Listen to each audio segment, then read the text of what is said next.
Satyabama Institute of Science and Technology, Chennai and Sriperumbudur.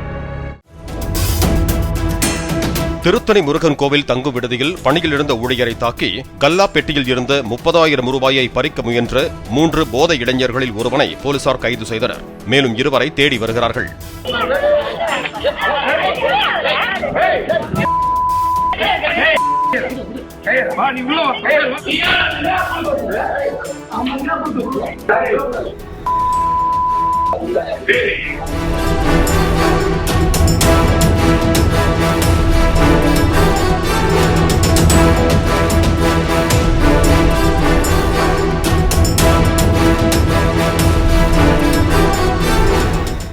Satyabama Institute of Science and Technology, Chennai and Sriperumbudur.